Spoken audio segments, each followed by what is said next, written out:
Leo launched himself onto my bed like a tiny meteor. All elbows, knees, and absolute, devastating impact. It wasn't a cute, sleepy cuddle. It was a calculated strike. "Daddy, wake up! You're making me late," he announced, his voice carrying the authority of someone who had board meetings.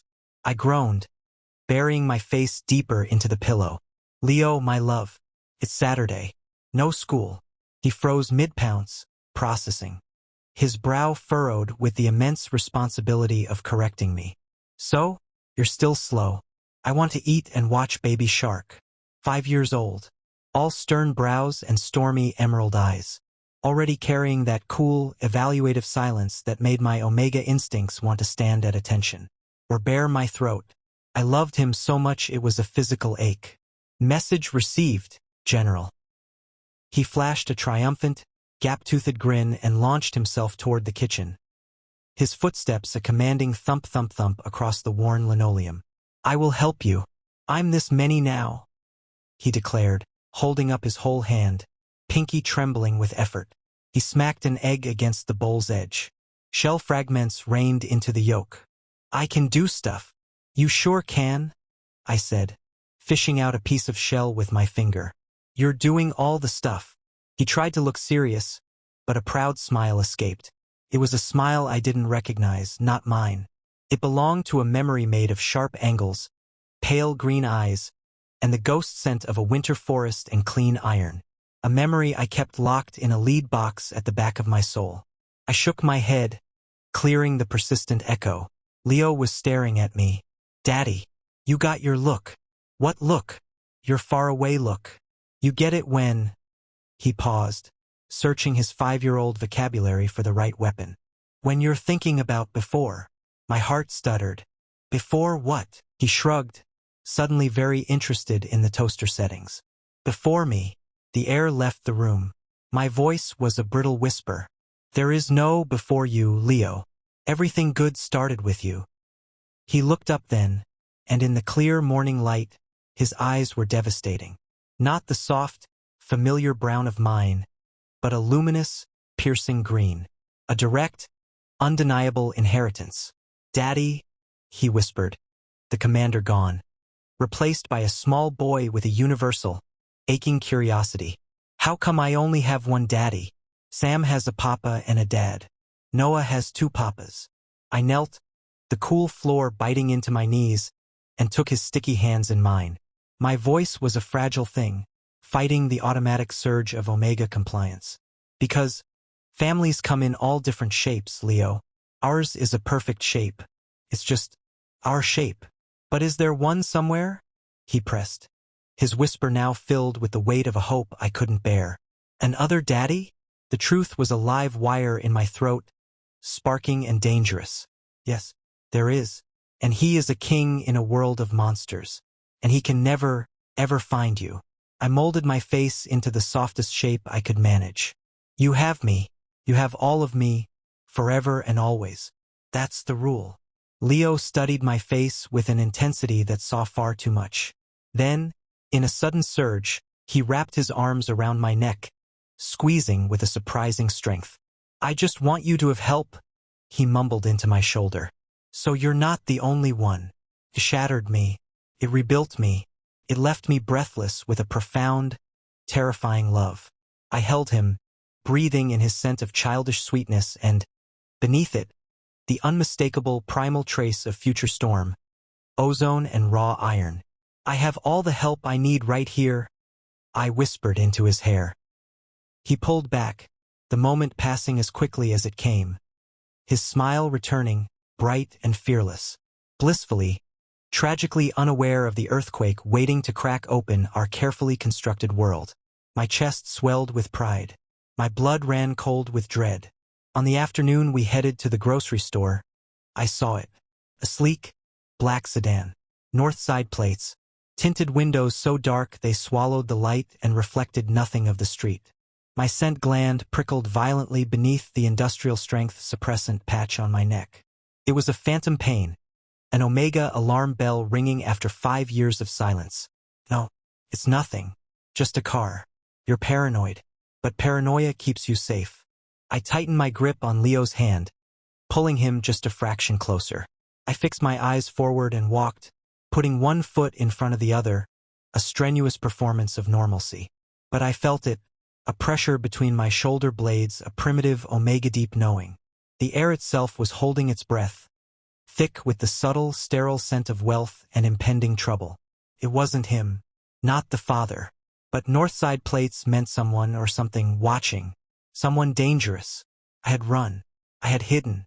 I had built a fragile, beautiful life on a foundation of a single, desperate truth. No one could ever know who Leo's father was. Back in our apartment, I scraped the last of the blueberry yogurt from my bowl. Leo was in the living room again, thumping as he launched himself off the sofa arm. Another test of his tiny, budding alpha coordination. Leo was growing fast, a vibrant, loud boy who already carried the undeniable, almost painful confidence of a dominant male child. My scent gland, long trained into submission, sometimes twitched when Leo was near, catching the faint, clean scent of cedar and cold stone. A premature, potent echo of the pheromones he would soon wield. I pushed the thought away. The scent, the confident energy, the eyes the color of pale emeralds. They all belonged to a ghost, a highly privileged, unbelievably arrogant alpha who smelled of power and old money, and who clearly remembered nothing of our impulsive night 5 years ago. The sudden, aggressive blare of my phone on the counter made me jump. It was an unrecognized number, starting with the area code for the corporate North Side, territory controlled by the city's ruling alphas. The anxious knot in my stomach tightened instantly, ratcheting up the fear left by the black sedan. I swiped to answer, adjusting the faint, powdery scent of the suppressant patch on my neck. "Hello, this is Alex." The voice on the other end was smooth, cool, and undeniably alpha-serving. "Is this Mr. Alex Davies?" she asked, her tone entirely devoid of the warmth or omega compassion I was used to hearing. "It is. Who's calling?" "This is Ms. Harper, executive assistant to Mr. Liam Atherton, of Atherton Industries." My breath hitched. Liam Atherton, the heir, the most powerful, untouchable alpha in the city's largest dynasty. The man whose scent, even a faded memory, made my omega instincts want to fold in submission or bolt in terror. I see. How can I help, Mr. Atherton?" I whispered, feeling the familiar, shameful flush of heat crawl up my neck. "Mr. Atherton is currently in a closed-door meeting. However, he has been attempting to reach you, Mr. Davies, regarding a highly sensitive legal matter concerning a document he has just been presented with, a highly confidential paternity result." The word paternity landed like a physical blow, a dense stone stealing the last remnants of air from my lungs. The carefully constructed wall of anonymity I had spent 5 years building had been shattered by that single sterile sentence. The world outside the kitchen blurred. The colors of the cereal boxes swam. "I'm sorry, Ms. Harper. I think there's a mistake. I have no dealings with—" "You are mistaken, Mr. Davies," she interrupted. "The document pertains to a minor individual named Leo Davies, born approximately 5 years ago. The test confirms a 99.9% match. Mr. Atherton requires an immediate explanation." I didn't hear the rest of the sentence. I felt the cold shock running through my veins, dulling my senses to everything except the small, inquisitive face that peeked around the corner of the doorway. His emerald eyes were wide with curiosity. He was too alpha for our small flat, too handsome for my omega genes, too much of Liam Atherton to ever truly be hidden. "Daddy? Who was that?" His voice, sweet, clear, and bearing that faint, intoxicating undercurrent of cedar. Ms. Harper's voice snapped back into focus, laced with cold irritation. "He has just been informed that his forgotten mistake," she paused, making the word a deliberate weapon aimed at my omega status, "is now a 5-year-old child. Mr. Atherton expects you in his office tomorrow morning at 9 a.m. sharp. Do not be late." The line went dead. "He knows." I stared at Leo. My heart was trying to claw its way out of my chest, pumping raw, debilitating panic. Liam Atherton hadn't just found out about a child. He had found out about his heir. And an alpha like him wouldn't tolerate his son being raised in a small, cramped apartment by a lowly, scent-suppressing omega. I swallowed hard, forcing my voice to be steady for Leo. No one important, sweetheart, I managed, the lie tasting like ash. Just work. Tomorrow, my job was to walk into the tower of Atherton Industries, a place reeking of unchecked alpha authority, and face the man who had the power to take my son. Forgotten mistake. That's what his assistant had called Leo, and that's exactly what I was too. I gripped the countertop until my knuckles were white, forcing the rising tide of Omega compliance back. The fear wasn't about money. It was about losing Leo to the superior alpha who held all the cards. My life as I knew it had ended the moment that woman had pronounced his name. Tomorrow I wasn't going to a meeting. I was walking into a battle for my son, and I knew I was terrifyingly outmatched. The next morning, the clock on the wall reads 6 a.m. In 3 hours, I would be standing in the heart of the city's most powerful territory, facing the man who didn't remember my name but legally sought ownership of my son. Couldn't sleep. I stood in the bathroom, staring into the mirror. My eyes were shadowed, my skin pale beneath the fluorescent light. I peeled off the old scent suppressant patch, a small, beige circle that had been my shield for years. The brief, cold air against my exposed skin was a stark reminder of what I was hiding. I carefully applied a new, industrial-strength patch, smoothing the edges down with shaking fingers. I couldn't risk revealing a sign of my anxiety. I needed to appear cool, professional, and entirely neutral. As I tied the knot of a cheap, stiff tie, a forgotten relic from a previous, optimistic job application, the tension in the silk brought the memory flooding back. The air was thick, suffocating, saturated with expensive cologne, powerful male energy, and the cloying scent of champagne. I was working coat check at the Atherton Foundation Charity Gala, my temporary beta-passing uniform doing little to soothe my overactive nerves. It was the peak of my first foolish heat cycle without proper suppressant management. I was supposed to be in bed, not surrounded by the city's most privileged elite. I saw him first. Liam Atherton. He stood across the massive ballroom, framed by 3 polished executives who deferred to his every gesture. He looked furious. His emerald eyes burned as he dismissed one of the men with a sharp, impatient hand gesture. The space around him didn't just hold power. It vibrated with it. His scent, pure, strong cedar, hit me even from that distance. It was intoxicating, dangerous. I retreated, pressing my back against the linen closet door, trying to control the humiliating flush rising on my skin. I was fumbling to readjust my inadequate suppressant when the door behind me burst open, slamming me into the wall. Get out! It was Liam. He was breathing heavily, his dark suit jacket rumpled, a glass of amber liquid held tight in his fist. He was radiating frustrated, controlled rage. I'm sorry, sir. I'm just trying to. I said get out. His tone was a raw command. His eyes finally focused on me, sweeping over my frame, and his energy, that dominating cedar, suddenly intensified. It spiked with predatory focus. He didn't see the coat checker. He saw someone who was vulnerable, who was cornered, who was desperately trying to mask a natural sweetness that his own anger now suddenly craved. You smell like rain and something sweet, he murmured, taking a predatory step closer. He didn't ask my name. He simply reached out and ripped the flimsy patch from my neck. The world dissolved into a wash of heat, shame, and desperate, suppressed need.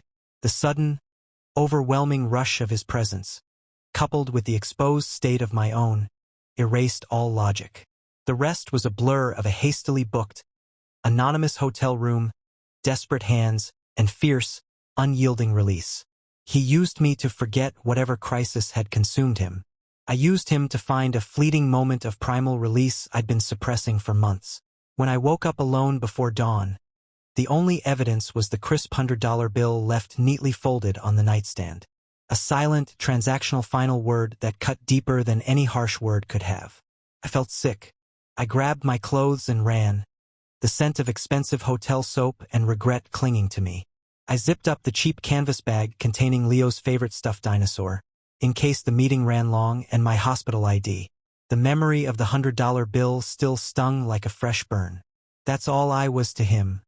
A brief, expensive distraction. He hadn't even looked at my face that morning. He wouldn't recognize me now. But he would recognize his son. I tied Leo's shoes, kissing the top of his head. You be good for Mrs. Lee, okay? Bud? I whispered, my voice rough. Leo's emerald eyes, the exact shade of Liam's, tilted up at me. You coming home after? Always? I promised, pulling him tight. I clung to the pure, comforting scent of him. My baby, my beautiful fight. I took a deep, shaky breath, straightened my cheap tie, and walked out the door toward the polished glass towers of Atherton Industries, carrying nothing but a bag and a desperation that was 5 years overdue. The forgotten distraction was no longer just a child. He was the reason I was walking back into the predator's cage. The Atherton Industries Tower was less an office building and more a monument to alpha superiority and wealth. Every visible surface was polished marble or cold, dark chrome. The air conditioning was set to a frigid temperature, and the entire space felt suffocating, an intimidating atmosphere of highly controlled power. My suppressed instincts screamed at me to bolt. I checked in at the pristine security desk, my voice too small in the vast, silent lobby. Alex Davies. Here for Mr. Atherton. The beta guard didn't meet my eyes. A moment later, Ms. Harper arrived. She was tall, impeccably dressed, and didn't offer a handshake or a smile. She simply gestured toward the elevator. 33rd floor, executive wing. Mr. Atherton is waiting. Her eyes flicked over my cheap suit with clinical disdain. And Mr. Davies? He expects punctuality. And brevity. The elevator ride was silent torture. My suppressant patch itched fiercely. I pressed my back against the mirrored wall, fighting the urge to inhale deeply. A pathetic, fearful response to the surrounding atmosphere. I am here for Leo. I am invisible. He will not smell me. The executive floor was quieter, the lighting dimmer. Ms. Harper led me past enormous, silent offices to the corner suite. Mr. Atherton is ready for you now, she said, opening the heavy door without knocking. She simply stepped aside. I walked into the office. It was vast, dominated by floor-to-ceiling windows overlooking the entire city. And there he was, Liam Atherton. He stood silhouetted against the bright morning sky, powerful and immovable. His suit was tailored perfection. His presence, that pure, dominant cedar, was overwhelming even through my suppressants. He turned slowly. The morning light caught his features. The sharp jawline, the arrogant set of his mouth, and those devastating, cold emerald eyes. He didn't move. He didn't offer a greeting. He simply looked at me, a long, clinical assessment that chilled me to the bone. Mr. Davies, he finally said. His voice was a low, resonant baritone that commanded silence. It was more terrifying than the drunken snarl I remembered. Mr. Atherton, I replied, managing to keep my voice from cracking. He walked to his massive mahogany desk, movements economical and precise. He picked up a single sheet of paper, the paternity report, and laid it down with a crisp, final sound. I prefer to cut to the chase.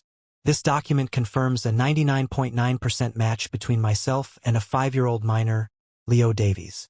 He paused, letting the weight of the years settle. Born on the precise date corresponding to the incident 5 years ago, he finally looked up, fixing those emerald eyes on me. I don't recall you. Not your face, not your name. But I recall the location, the time. You were the coat check attendant. And you are, apparently, an Omega. The word was delivered with subtle contempt, an accusation of weakness and deception. The air felt too thin. I forced myself to stand tall. Yes, I am. And yes, I was there. There was no deception. You initiated the encounter. I left before dawn. I never contacted you. Liam raised an eyebrow, a flicker of annoyance crossing his face. That much is evident. Your choice to withhold the existence of my heir for 5 years is, however, highly negligent and actionable. He leaned forward, bracing his hands on the desk. The intensity of his gaze felt like a physical weight. Let me be clear. Whether or not I recall your name, I do not tolerate deceit concerning my bloodline. Leo is a male child. He is mine. This situation will be rectified. He reached into his jacket and pulled out a neatly folded document. This is a claim for full custody, effective immediately. However, I am willing to offer an alternative. He placed a second document beside it. A comprehensive non-disclosure agreement and a generous financial settlement, provided you agree to relinquish all parental rights and sever contact with the boy forthwith. The world narrowed to those two pieces of paper. Relinquish my rights? The fear gave way to a white-hot spark of defiance. Leo is my son, I whispered, the words shaking but fiercely held. I raised him alone for 5 years. Liam's face hardened. His controlled presence spiked, suddenly sharp and demanding. You, an unsupported Omega, cannot provide the environment my heir requires. You were a one-night distraction, Mr. Davies. Leo is not. He is an Atherton. And I am claiming what is mine. He slid the documents toward me. Sign the NDA, take the money, or face my legal team. The choice is yours. My hands flew to the edge of the desk, gripping the polished wood until my knuckles were white. I leaned forward, meeting his cold gaze with a fire that surprised even myself. You don't claim people, Mr. Atherton. Leo is not a corporation you can acquire. He is my son. My voice trembled but held steady. I raised him for 5 years without your knowledge, without your money, and without your overbearing presence polluting our life. You think a signature and a briefcase of cash can erase that? Liam's eyes narrowed, his jaw tightening. Your emotional outburst is precisely why you are unfit. Leo needs stability, resources, the legacy only his father can provide. And who gave you the right to run a paternity test on my child? I demanded, desperate for footing. Who knew enough about me to even start this search?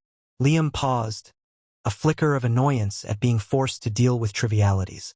It was Julian Vance. My blood ran cold. Julian Vance, Liam's childhood best friend. The man who had shadowed him at the gala, who had shot me a strange, calculating look. A successful executive with a notorious jealousy of anyone who came too close to the Atherton orbit. He noted the lack of a paternal surname on your Omega registry, Liam continued, his tone dismissive. Being a conscientious friend and counsel, he investigated the timeline. Your last known location coincided with your son's conception. You were sloppy, Mr. Davies.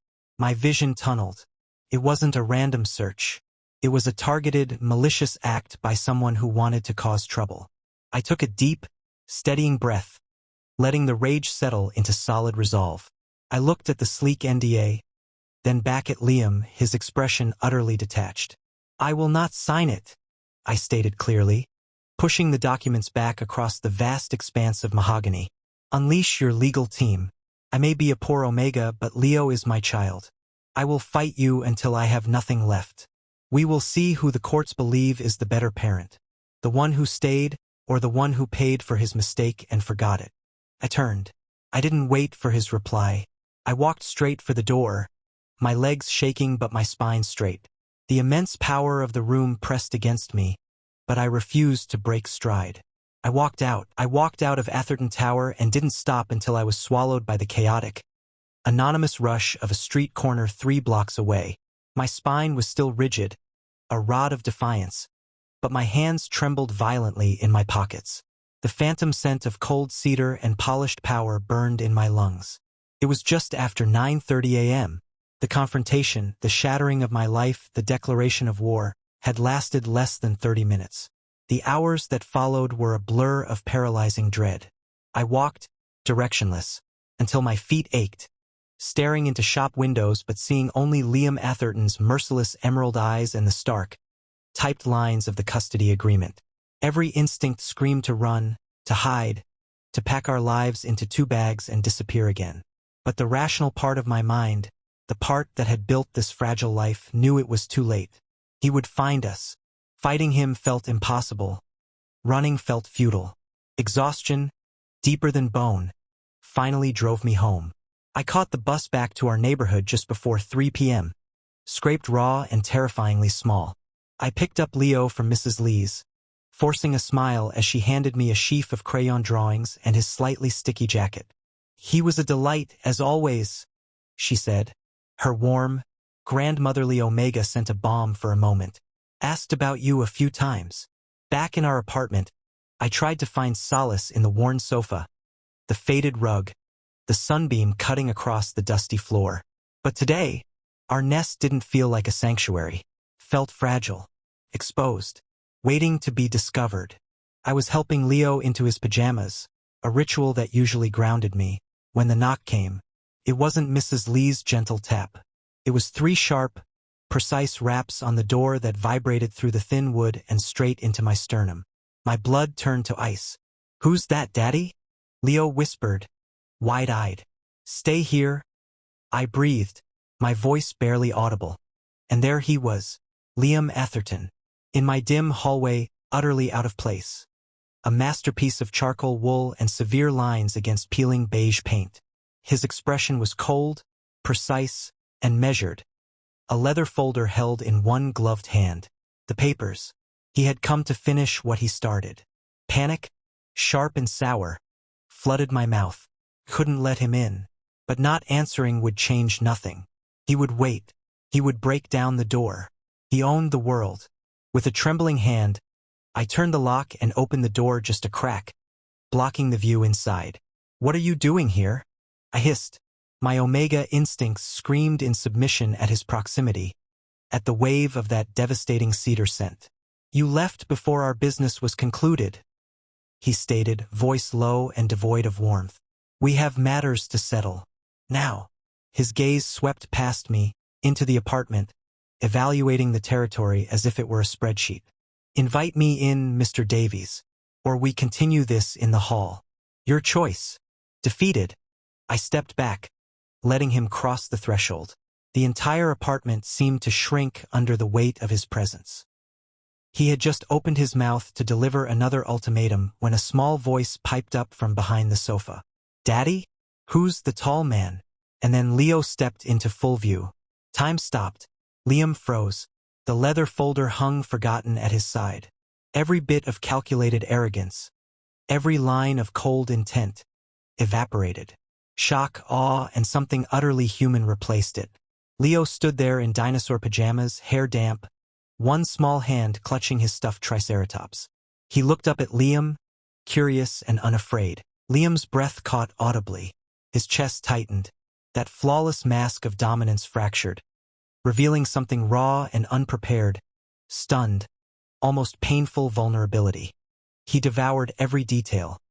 The small jaw stubborn like his own, the confident stance, the curious intelligence in those devastatingly familiar eyes. He saw his own blood, his own legacy.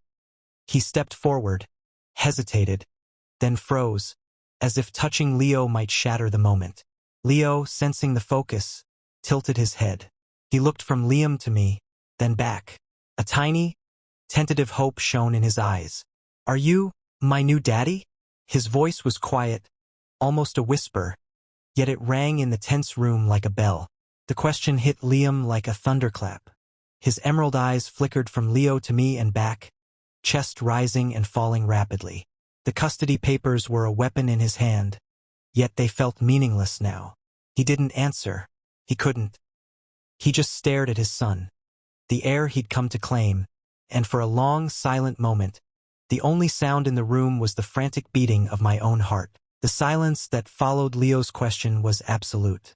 It pressed down on the worn living room rug like a physical weight. I watched, heart hammering, as minute tremors passed through Liam Atherton's imposing frame. His gaze was locked on Leo, a torrent of unreadable emotion swirling in those emerald depths. Shock, recognition, dawning awe, and beneath it all, a flicker of profound, unwelcome guilt. He slowly, almost mechanically, lowered the leather folder to his side, attention fully captured by the small boy in dinosaur pajamas. The corporate alpha, the king in his tower, had vanished. In his place stood a man confronted with a living, breathing piece of his soul he never knew existed. Leo, impatient with adult silence, took another small step forward. "You have my eyes," he declared, not as an accusation, but as a fascinating discovery. That simple observation seemed to break Liam's paralysis. He blinked, and when his eyes met mine over Leo's head, The cold arrogance was gone, replaced by stark, unsettling confusion. He looked lost. Liam's voice, usually commanding, was rough and used to uncertainty. He cleared his throat, eyes flicking back to Leo. Yes, I suppose I do. It wasn't an admission of paternity, not explicitly, but it was a seismic shift. He had acknowledged the connection. Leo, sweetheart, I interjected, voice trembling, trying to regain some control. This is Mr. Atherton. He's an acquaintance from downtown. We had a meeting today. Didn't you buy him to be my other daddy? I really want to have two daddies. Leo turned his piercing gaze to Liam. Do you know how to fix sinks? Our sink drips, and Daddy says it's a tricky beast. The absurdity of the question, the sheer domestic normality, dismantled Liam's defenses further. He stared, utterly unprepared. I employ people who fix sinks, he admitted finally, the statement ludicrous in its honesty. Leo nodded sagely. That's a good idea. Daddy tries, but the wrench is bigger than my arm. Then he did the unthinkable. He walked right up to Liam, well within the space usually reserved for board members and terrified subordinates, and held up his stuffed triceratops. This is Rex. He's for big feelings. Do you have a dinosaur? Liam looked down at the toy, then at Leo's earnest face. Slowly, hesitantly, as if handling priceless china, he touched one of Rex's worn fabric horns. No, he murmured softly. I do not have a dinosaur. You can share Rex sometimes, Leo decreed, then lost interest in the social niceties. I'm hungry. Daddy, can we have pancakes? Even though it's not morning.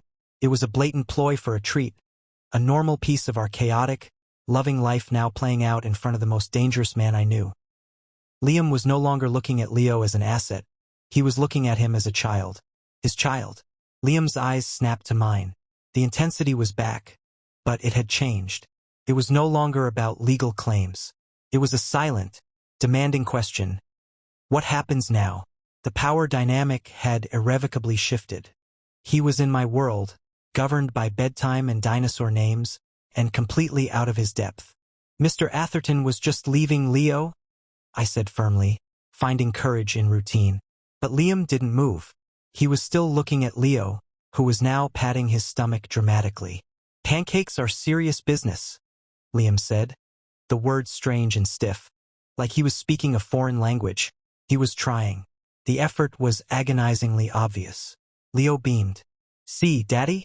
Serious business. Liam finally lifted his gaze to mine. The leather folder felt heavier in his hand. He looked from my defiant, terrified face to Leo's hopeful one, and something in his jaw tightened. Not with anger, but with a new, daunting resolve. Perhaps, Liam said, regaining a fraction of his usual command, the business can be discussed at another time. He wasn't talking about pancakes. He didn't hand me the papers. He simply held them at his side. His parting look was not a threat, but a promise, a terrifying, open-ended one. I will be in touch, Mr. Davies, he said then, almost as an afterthought. His eyes flicking to Leo, he added, Goodbye, Leo. Bye, Mr. Atherton. Leo chirped, already racing toward the kitchen. Can we put blueberries in them, Daddy? The big ones. Liam Atherton gave one last, long look. The small boy, the warm, cluttered apartment, the life he had never been part of, and then turned and walked out, closing the door softly behind him. The silence he left was different. Not relief, but a calm before a storm of a different kind. The legal battle still loomed, but the battlefield had shifted. He had seen Leo. He had spoken to him. And he had not demanded I sign the papers. The next morning dawned with a fragile, deceptive normalcy. Leo chattered about dinosaurs and blueberries. The encounter with the tall man, already folding into his worldview as a curious but unremarkable event. For me, every sound in the hallway was Liam's knock.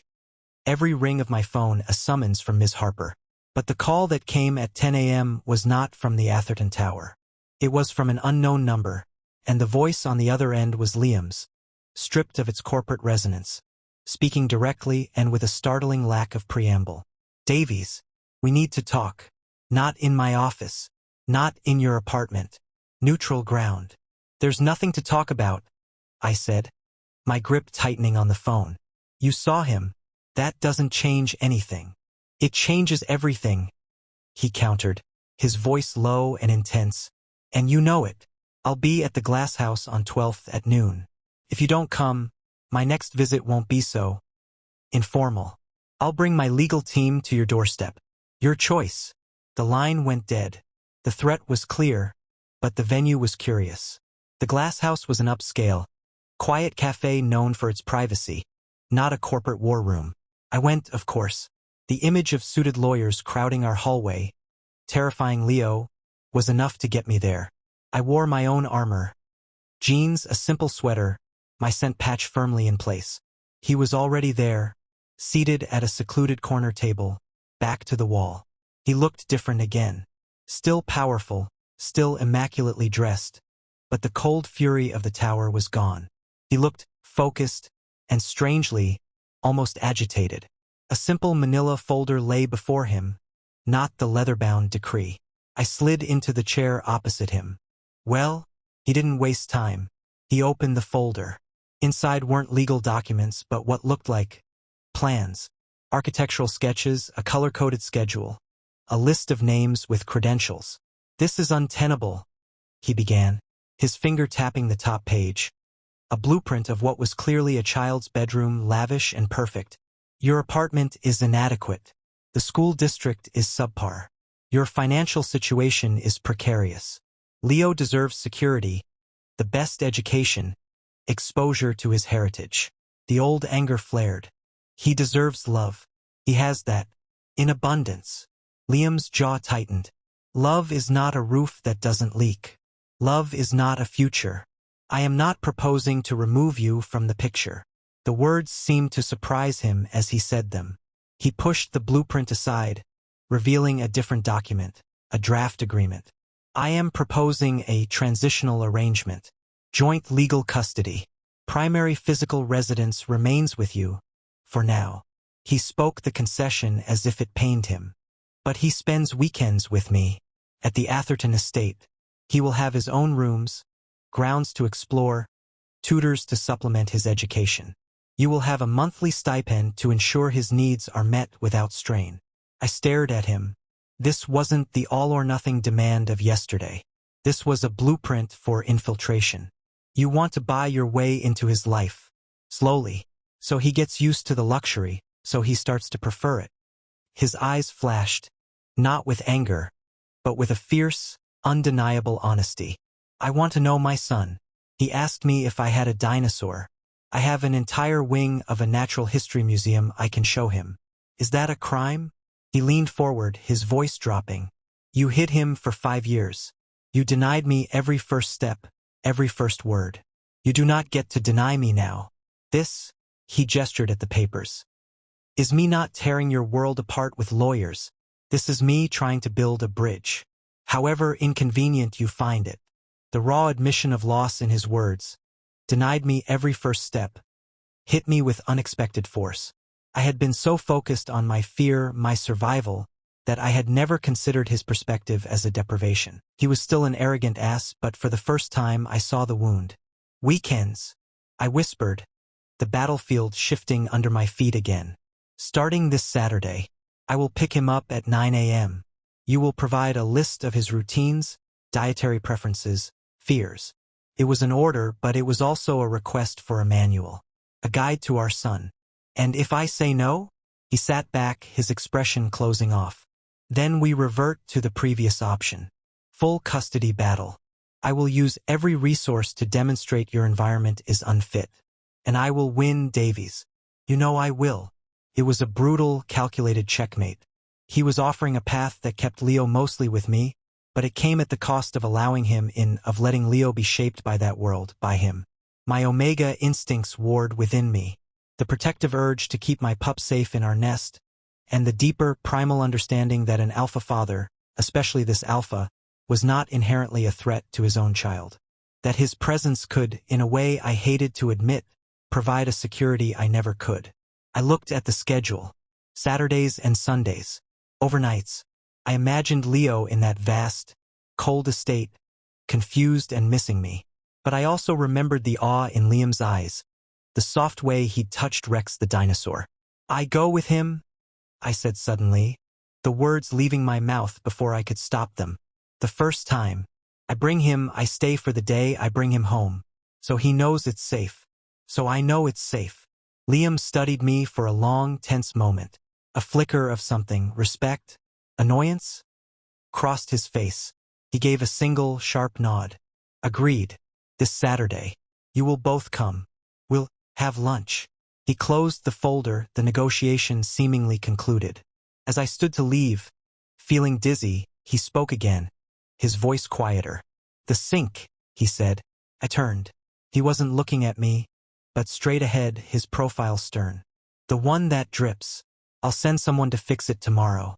It's a waste of water." It wasn't an apology. It wasn't kindness. It was a statement of fact, and an undeniable first step across the bridge he claimed he wanted to build. I left with the unsettling knowledge that the war was over. Saturday arrived wrapped in a thick, gray drizzle that matched the anxiety coiling in my stomach. Leo, of course, was electric with a chaotic blend of excitement and nerves. Does the tall man have a big house? Bigger than the playground? Will there be other kids? Do I call him Mr. Atherton or something else? I packed his small backpack with the solemn care of a soldier preparing for an unknown campaign. Rex the dinosaur, a change of clothes, his allergy medication. Each item felt like a piece of our home I was sending into the void. Liam's black sedan pulled up at 9 a.m. exactly. Not the sleek sports car I might have expected, but a substantial, quiet vehicle that spoke of security over flash. A driver held the door, but Liam himself stepped out. He was dressed differently again, dark jeans, a charcoal sweater under a tailored coat. The attempt at casual was almost more intimidating than his suits. It highlighted the sheer, unreachable physicality of him. He nodded at me, a tight, formal gesture, before his gaze dropped to Leo. "Good morning, Leo." Leo, clutching my hand, stared up at him. "Good morning. Your car is very shiny. Does it have a name?" A faint, almost imperceptible line appeared between Liam's brows. "It's a vehicle. It doesn't require a name." "Mine's named Bumpy," Leo said, referring to his toy taxi. He seemed to accept this philosophical difference. He then looked at the open car door and back at me, his bravado faltering. "You're coming, right, Daddy? You promised." "I'm coming," I said, my voice firm. I met Liam's eyes over Leo's head. "The deal." "Of course," Liam said smoothly, gesturing for us to enter. The interior was a capsule of silent luxury. Leo immediately scrambled to touch every button and surface, asking the driver a rapid-fire series of questions about the engine. Liam watched him, not with annoyance, but with a sort of fascinated bewilderment. The Atherton estate wasn't a house. It was a compound, gated, shrouded in mature trees. It emerged from the rain as a series of modern, angular structures of glass and pale stone. It didn't look lived in. It looked curated. We entered through a towering double door into a soaring foyer. The air was still and scentless, like a museum. Leo's footsteps echoed on the polished concrete floor. He went very quiet, his small hand creeping back into mine. "This is a very big," he whispered. Liam seemed to notice the chill, both literal and atmospheric. "This way," he said, his voice echoing. He led us not into a vast formal living area, but down a corridor to a smaller, sunken room lined with books. A fire crackled in a modern fireplace. It was still intimidatingly elegant, but it held a trace of warmth. "Would you like to see your rooms?" Liam asked. Leo looked at me and I gave a stiff nod. "Okay." What followed was a surreal tour. The rooms were a child's fantasy designed by a minimalist architect. A bedroom with a bed shaped like a racing car. A playroom stocked with every educational toy imaginable, all pristine and untouched. A connected bedroom and bath, slightly more subdued, were pointedly indicated as "for your father," should he ever need to stay. It was a display of power, but also a plea. "Look what I can give him." Leo was wide-eyed, running his fingers over the smooth surface of a puzzle map of the world. "It's very cool," he said with diplomatic politeness. Then he turned to Liam. Where are your things? Liam blinked. My things? Your pictures, your socks, your cereal. Leo elaborated as if it were obvious. Does your house have a kitchen? For the third time, I saw Liam Atherton disarmed by a 5-year-old's logic. The house was a showcase, not a home. It lacked the clutter of life. It has a kitchen, Liam said, a defensive edge entering his voice. We will have lunch there shortly. Lunch was a silent, awkward affair in a dining area that could seat 20, served by a staff member who seemed to materialize from the walls. Leo struggled with the oversized cutlery. I pushed food around my plate. Liam watched us both, his earlier confidence seeming to drain away with each quiet clink of silverware. It was after lunch, back in the library, that the breakthrough happened. Bored with the tense adults, Leo discovered a large, ornate chess set displayed on a side table. What's this game? Chess, Liam said, perking up slightly. It's a game of strategy. For mine's much older than yours. A challenge. Leo's eyes narrowed. I have a big mind. Daddy says so. Teach me. Something like a real, genuine emotion flickered across Liam's face. Interest. He moved to the table. Very well. These are the pawns. I sat on the sofa, forgotten, as Liam began to explain. His voice lost its stiffness, becoming low and focused. Leo listened with intense concentration, then promptly tried to move a knight like a checker. Liam didn't correct him with impatience, but with a slow, deliberate demonstration. This piece moves in an L. See? It's unconventional. It can surprise you. He was talking about the knight, but his eyes flicked to me, and the double meaning hung in the air. For 20 minutes, they huddled over the board, an island of quiet connection in the vast, cold house. Leo laughed when Liam let him capture a queen with an illegal move. Liam didn't smile, but the severe lines of his face softened. When it was time to go, Leo surprised us both. He walked up to Liam, who was now kneeling to his level to put the chess pieces away. Thank you for the lunch and the game, Mr. Atherton, he said formally. Then, impulsively, he threw his small arms around Liam's neck in a brief, tight hug. Liam froze, his hands hovering in the air, utterly paralyzed by the contact. He didn't hug back, but he didn't pull away. He simply absorbed it, his eyes wide and shocked, fixed on the wall across the room. When Leo let go and skipped back to my side, Liam slowly stood. He looked shaken. He looked at me, and the naked, unguarded emotion in his gaze was more terrifying than any threat from the tower. He had just felt his son's arms around him. The blueprint, the plans, the money, none of it had prepared him for that. I'll have James drive you home, he said, his voice strangely thick. He didn't walk us to the door. He just stood by the chessboard, a king surrounded by empty squares, watching us leave. In the car, Leo chattered about the chess pieces. I was silent, replaying that hug. The occupation wasn't just political anymore. It was personal. Liam Atherton wasn't just claiming an heir. He had just been ambushed by love, and he had no defenses against it at all. The uneasy truce established in the Atherton library shattered 2 days later, not with a roar, but with a quiet, sickening finality. It was Tuesday morning. I was running late for my shift at the neighborhood clinic, still reeling from the emotional hangover of Saturday's visit. Liam had called Sunday evening not to talk about Leo, but to give me his private number, an act of staggering intimacy he'd masked as logistical necessity. I arrived at the clinic, clocked in, and was immediately summoned to the office. Alex, I'm so sorry. Mrs. Diaz, the clinic manager, began, her face etched with regret. We have to let you go. Effective immediately. My blood ran cold. Why? I haven't had a single complaint. It's not performance, she sighed, sliding a pre-typed termination letter across the desk. It's legal pressure. This letter cites significant discrepancies in personal and residential records that pose an unmanageable risk to our liability. A very unpleasant man called here yesterday. A lawyer.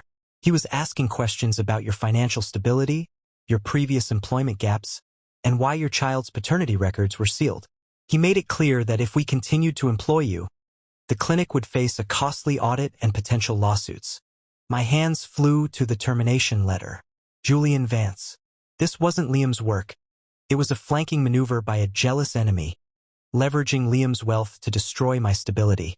By making me financially destitute, Julian ensured Liam would be forced to take full custody, removing me from the picture completely. I walked out an hour later, unemployment papers clutched in my hand. The rage was immediate, blinding, and terrifying. Julian Vance hadn't just taken my job. He had struck at the foundation of the very life I was fighting to defend. I didn't call a lawyer. I called Liam. Vance? I spat into the phone, ignoring any pleasantries. Julian Vance just had me fired from the clinic. He's using your name and your resources to make me unfit. He's destroying my ability to provide a stable home for Leo. The silence on the line was different this time. Not the bewildered silence of the father, but the absolute cold stillness of the predator. Where are you? Liam's voice was low and deadly. Home. I just picked up Leo. Stay there. Do not speak to anyone. I'm coming to you. Liam arrived 30 minutes later, skipping the sedan and driving himself. He strode into the apartment with the briefcase again, but this time, the document he pulled out wasn't a custody agreement. It was a pre-drafted non-disclosure agreement and cease and desist order aimed at Julian Vance. He acted without my knowledge, but he used Atherton assets and influence, Liam said, his jaw rigid. He is a fool who confuses loyalty with sabotage. He views anyone close to me, particularly an Omega who produced an heir, as a threat to his position. He paced the small living room, the space shrinking under his fury. His attack is public, Davies. He likely briefed a journalist. If he succeeds in proving you are unfit before we establish joint custody, a judge will award me full, uncontested guardianship immediately. The harsh truth punched the air out of my lungs. So what do we do? I have no job. I can barely afford the rent this month. Liam stopped pacing and looked at me, not with pity, but with a fierce, demanding respect I hadn't seen before. We fight him together, Liam stated. You are the target, but I am the objective. We need to present a united front before he can leak the termination letter. You will move into the estate. Immediately. No, I said instantly, shaking my head. Leo and I are not moving into your museum. This isn't a request, Alex, he snapped, using my first name for the first time. The intimacy of it felt like a jolt. It's necessary for security and stability. Julian won't stop at your job. He'll attack your housing, your credibility. We stop his attack on Leo by proving that Leo has two dedicated parents residing together, providing a superior environment. We are fighting a legal war, and we must manipulate the optics. He tossed the cease and desist document onto the table. I need you to be my partner in this defense, Alex. I need your knowledge of Leo, and you need my shield against the filth Julian is about to throw. We will maintain separate quarters, separate lives. But we present the family until Julian is destroyed and the custody is settled. Do you understand? I looked down at the document, then back at Liam. He was offering a terrifying, necessary lifeline. He wasn't trying to possess me. He was trying to protect his son through me. I understand, I whispered, nodding. But if you try to replace me as his father, even for a second, I will expose every detail of our encounter and your negligence to the press. A sharp, almost relieved smile touched Liam's mouth. Fair enough. Now pack Rex. You have 1 hour. Moving into the Atherton estate was surreal. It was a cold, imposing place, but now it was our cold, imposing place. Liam had quickly arranged for an entire wing to be prepared, connecting our temporary rooms but ensuring separate living spaces. The first few days were tense, dominated by legal calls, school visits conducted together, and meticulous planning for Leo's first therapy appointment. We were a team, a functional unit of strategy and shared purpose, bonded only by Leo's safety. It was late Friday evening. Leo was asleep in his race car bed, and Liam and I were reviewing legal notes in the library. The atmosphere was calm, professional, until I saw the small, faint tear in the elbow of his sweater. I reached out, instinctively touching the expensive cashmere. That's going to unravel, I murmured. You need to stitch it. Liam looked down, surprised by the touch. It's a sweater, Davies. I'll have my valet replace it. That's wasteful, I said, pulling my hands away. And unnecessary. I can fix it. I went to my room, found my small sewing kit, and returned. I sat opposite him, pulling a thread through the wool with focused concentration. The quiet domesticity of the act was shocking, completely out of place in his fortress. Liam watched me. He didn't review documents. He just watched my hands, the steady, focused action. You're a good parent, Alex, he said finally, his voice low. I was wrong to judge you solely by your financial status. Thank you, I said, not looking up.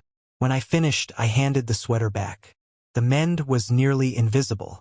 Liam took the sweater, his fingers brushing mine. This time, neither of us flinched. He held the repaired wool, looking at the tiny stitch, then back up at me. I wasn't just wrong about your parenting, Alex, he murmured, the cold facade finally crumbling. He reached across the table, not for the papers, but for my hand. His touch was warm, certain, and utterly shattering. I was wrong about everything that night, 5 years ago. I should have turned around. I should have asked your name. He gently turned my hand over, looking at the worn skin, the practical strength of my fingers. His eyes, those devastating emerald mirrors of my son's, were dark with regret and a sudden, undeniable desire that mirrored the intensity of that long-ago night. The legal strategy, Julian Vance, the custody battle, it all faded into the background. There was only the sound of the crackling fire, the heavy cedar scent, and the undeniable recognition of two people who had found each other through catastrophe. He leaned in, the gravity of his presence pulling me across the space. The first kiss was tentative, a question, a recognition of the spark we had fought to deny. The second was a promise, dissolving the resentment and fear in a fierce, shared current of connection. When he finally pulled back, resting his forehead against mine, I could feel the rapid, unsteady rhythm of his breath. Go to bed, Alex, he whispered, his voice thick. We have to finish this business tomorrow. We'll talk then. I nodded, unable to speak, carrying the shock and the sudden, blazing hope with me as I walked, numbly, back to my room. I woke the next morning with the memory of Liam's lips still lingering on mine, a dizzying contradiction to the antiseptic atmosphere of the Atherton estate. The business he spoke of, Julian Vance's final defeat, was accomplished quickly and cleanly. By the end of the week, Julian was publicly censured, facing disbarment, and permanently exiled from the Atherton orbit. The press briefly covered the unfounded smear campaign against the father of the Atherton heir, securing the stable public image Liam had demanded. With Julian vanquished, the external threat was gone, and the temporary truce should have ended. But it didn't. Liam and I were still sharing the estate. The separate quarters were respected, but the separation was illusory. We were bound by midnight talks in the library, shared glances over Leo's dinosaur drawings, and the undeniable chemistry that had sparked in the heat of battle and solidified in the quiet of co-parenting. Leo thrived. He had 2 dedicated parents, one who taught him the value of patience and pancakes, and one who taught him strategy on the chessboard and the history of the world. He was safe, loved, and blissfully unaware of the contracts still sitting in a locked vault. It was Saturday morning, a week and a half after the move. Leo was downstairs building a fortress with his new blocks. Liam and I were in the library, supposedly reviewing the final, settled legal documents. The custody agreement lay between us, a finished product drafted by 2 of the city's top firms, granting us joint legal and shared physical custody with meticulously divided holidays. It was a victory, legally sound and fair. I reached for the pen. Wait, Liam said, his voice flat. I looked up. Liam wasn't looking at the papers.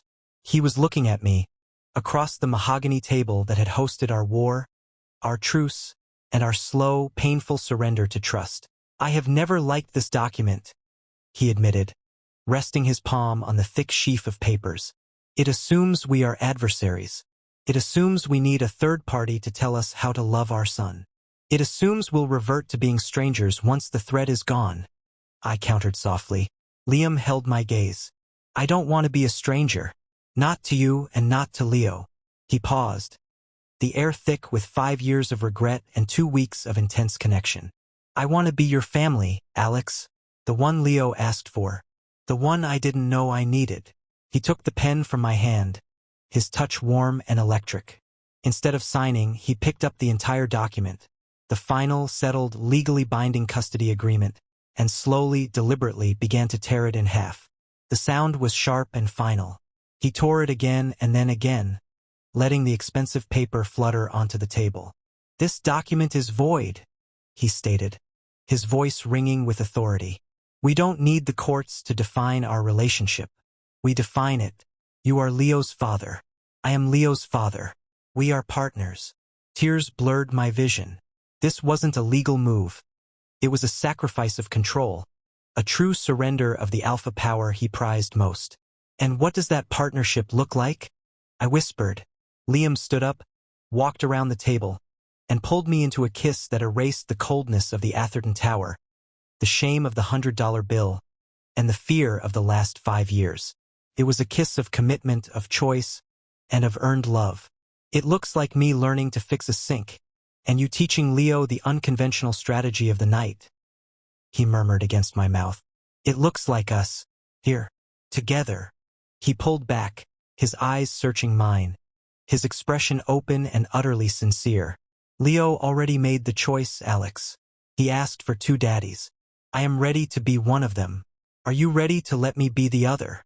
I leaned into his warmth, into the familiar, strong scent of cedar that no longer felt like a threat, but like home. "Always," I promised, my voice thick with emotion. Somewhere in the distance, Leo's laugh echoed from the massive fortress he was building. A fortress that finally contained 2 dedicated fathers and 1 very loved boy.